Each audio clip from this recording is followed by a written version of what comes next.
ஒருத்தர் வந்தார். யோகிராம் சரத்குமார் ஒருத்தரை பார்த்தாலே போகிறோம், அவர் ஜென்மாவா என்ன இருந்தார், என்ன ஆக போகிறார் எல்லாம் அவருக்கு தெரிஞ்சிடும். வந்திருக்கிறவருக்கு ஏதோ ஒரு கஷ்டம் வரப்போகிறதுன்னு தெரிஞ்சுடுத்தவர் ஒரு பிரசாதத்தை எடுத்து அதை வாங்கிக்கோ அப்படின்னு கொடுக்குறார். வந்தவர் என்ன பண்ணுறார் அப்படின்னா, முதல்ல நான் கொடுத்ததை நீங்கள் வாங்கிக்கோங்க சுவாமி அப்படிங்கிறார். யோகிராம் சரத்குமார் சொல்கிறார், இல்லைப்பா இதை வாங்கிக்கோ. சுவாமி நான் கொடுக்குறத நீங்கள் 6 தரம் இப்படி பண்ணினதுனால யோகிராம் சரத்குமார் அந்த பழத்தை கீழே போட்டுவிட்டார். அப்படியே கண்ணை மூடின்னு இருந்தார்.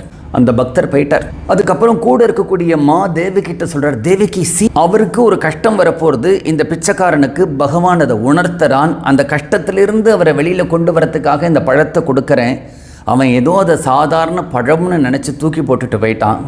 Devaki he thinks it is a banana, it is not banana, it is communication அப்படிங்கிறார்.